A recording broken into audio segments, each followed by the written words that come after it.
We are excited to have you once again watching Ask the Ministers of God from wherever you're getting us from.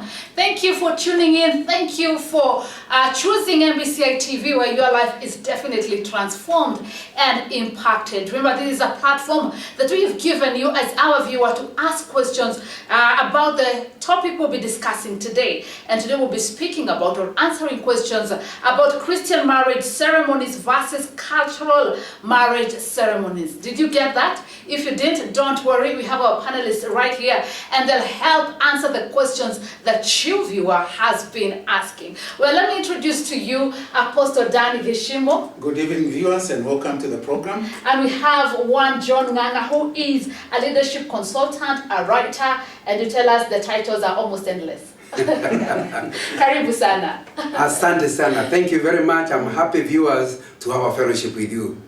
All right, that is it. Karibu sana. Asante sana kwa kujiunga pamoja nasi ndani ya kipindi cha Ask the Ministers of God. Now, pengine tutaanza kwanza, or we'll begin by answering this. What is the difference between the cultural and the Christian marriages or marriage? The difference is so huge that sometimes people don't estimate it. In a cultural marriage, the woman and the men are not at the same level.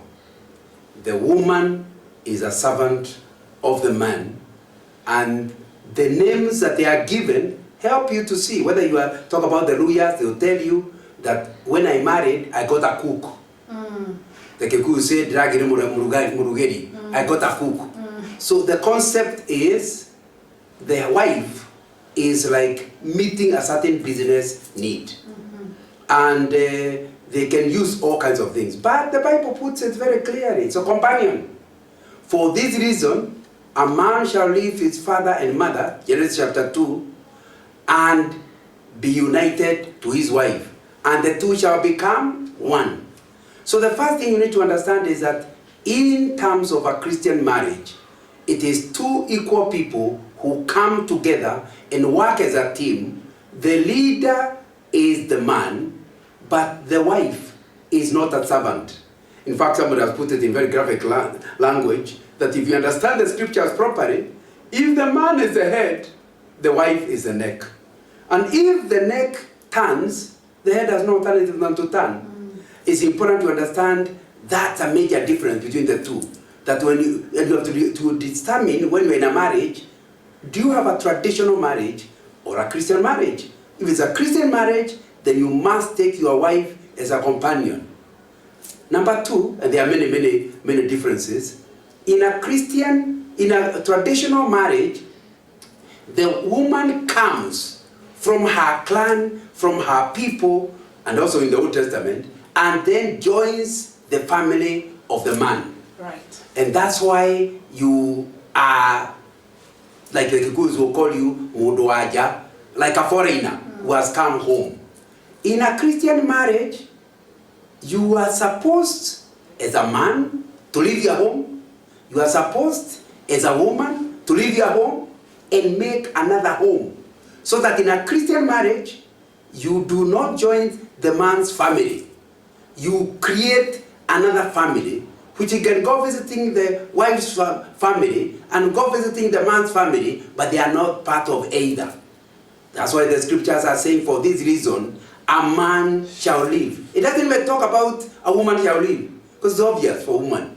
It emphasizes the man shall leave. Now, if you have already left your home, which is clear from the scriptures, then how would you be part of the home of your father?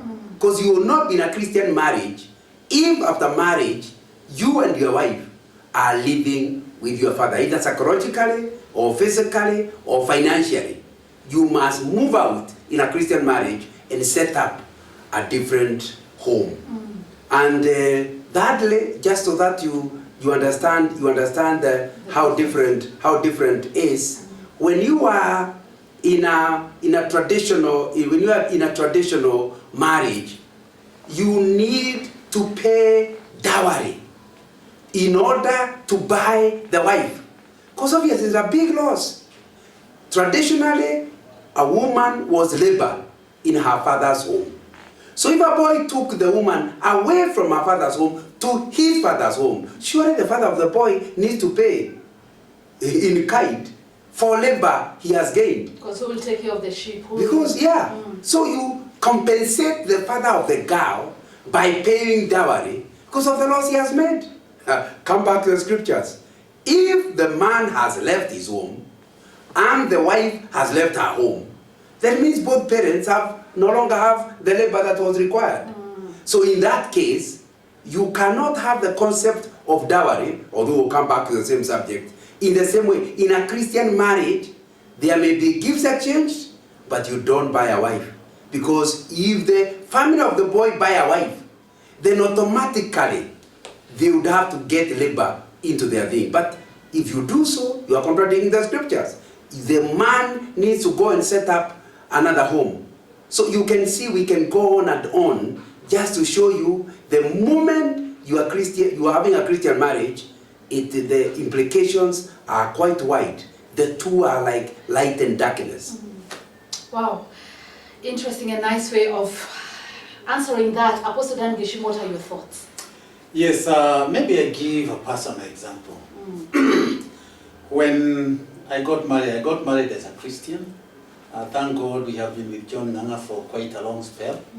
So we knew quite well, or quite reasonably, let me put it that way, what it really means or what it entails to be a Christian. That's why I want to give a personal example. That when I got married, actually my family wanted me to stay at home. In fact, even I was shown a place where I have to build my house and my wife's house. But then I told my dad and my mom I cannot do that. Because having been married as a Christian, I have to take my wife and we settle somewhere else. In any case also, if I have to settle here with my wife, and then the place that you are showing me, there is likely that, you know, some antagonism will come over. However, I told my dad and my mom, I'm so grateful that you also educated me, you gave me almost everything, and now, having given me education and that I have a job, then I think as a proper thing for me, is good for me to go and settle somewhere else. And that way, at least, you know, they say that is okay. We are not going to force you to build. But of course, you know, they were using those traditional ways because that's what they knew anyway. But of course, I had to break it and tell them, look, when somebody is a Christian, you know, he does things differently. Because I think also one of the things that viewers have to understand is that when you become a Christian, you know, a Christian, Christianity per se is a different life altogether. And you must live that life holy. Just like Brother John has put it, you know, the wife leaves. And the man also, I mean the girl leaves and the man leaves also. And then when they go, they now have to go and cleave to each other. And then begin a totally different setup, a new home, a new family. And I believe, you know, according to the Bible, this is the right way to go.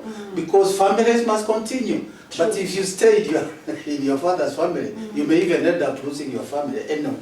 Wow. Maybe I should add one more thing. Please do. One of the things that will worry people is that if we are to practice the Bible way, where the young man and the young woman set up a different home, what happens to relationships? The Bible does not change. The Ten Commandments says, honor your father and your mother. And when it says honor your father and your mother, there is no age limit. It means if I'm 60 and my mother is 80, I must still honor her and respect her. But I don't have to be in her home to honor her. Yes. I will set up a home there and I will still help them. If they need financial help, they need medical assistance, I will still give them. But not from the same home with them. Because if I stay in the same home, I'm contradicting the scriptures. I need to set up a different home. But honoring, respecting, looking after your parents doesn't stop. And if it stops, you are not a Christian. What if you're not able to move out because of financial reasons and you've just married? Now, obviously, the important thing you need to understand is there is no level of income that is required. If you are able to get a cheap house with 2 plates and 2 cups, you can get married. What that means is when the visitors come, they eat first, then you eat later.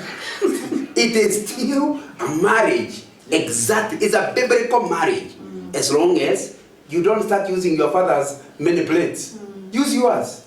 If your mother gives you the plates, they become yours. But you can't start sharing with your mother. There must be a separate home where your mother can visit. So you should actually even trust God. If you're not able to Yes. trust God, try to look for a source of income, work hard. Yes. There's For always a way example, out. you don't have money. Therefore, unlike Apostle Daniel who was able to move away because he was employed and could afford, maybe all you need to ask is your parents give you a place to build. But there must be a fence or something that indicates to strangers that now I'm entering Mr. and Mrs. Kamau's home. Now I'm entering Mr. and Mrs. Geshimo's home. The trouble is to build in such a way that the visitors that are coming to the new young family must seek permission from the parents. Because that means you are one home. So it is possible to create that independence without necessarily going miles apart. Do you know, the other day my wife and I were counseling a couple who don't even stay near their parents. And the wife told us she gets a telephone call every morning and every afternoon. Wow. Of course now the telephone calls are cheaper. Yes. Now that person is not having a Christian marriage. From the In a mother-in-law. Christian marriage, you must move. And it's not just physical. It has to be psychological. So if all that happened at night with your husband, you have to report to your mother in the morning. There's a problem. There's a problem. You never left. You are still going to, and I remember counseling a different family, and they said, the husband told me, I married 2 women. I said, what do you mean?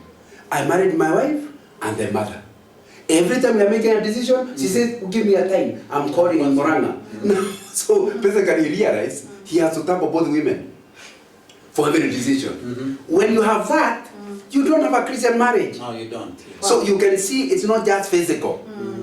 To obey the scriptures, or a man shall live, you must live physically, and physically may mean you have a different house and a different gate. But the better still is, because so that the temptation of your father coming to command you is reduced.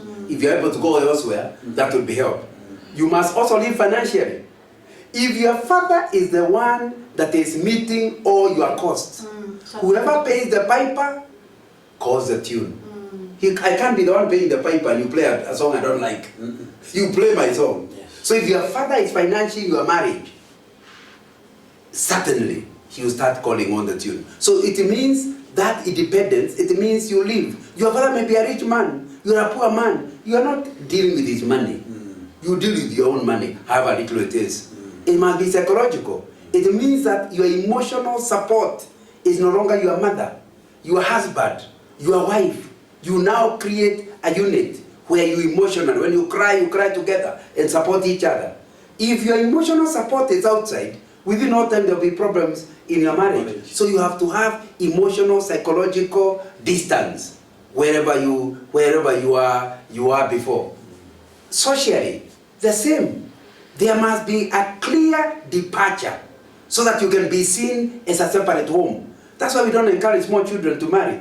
Because even if they marry, the parents will not respect their marriage. Yeah, right. So they'll keep interfering, and even the neighbors will agree, these are too young to decide. These are too young to decide. Yeah, so you yes. need to be separate in all senses of the word, yet still relating with your parents and respecting them. Wow, I can see the producer saying we've got almost no minutes and we'll be going for a short break. And when we come back, Apostle Dan Geshimo together with John Nganga will be talking to us or answering this very important question. What is Ngurario? Explain what it is. Is it Christian? And this is a nice one. I like this other one. Is it true if you don't allow your mother or your mother-in-law to shave your newborn's hair, it may result to bad luck? Please don't touch that dial. We're going on for a short break. When we come back, much more. Keep talking to us. The SMS SMS number is right there on your screen.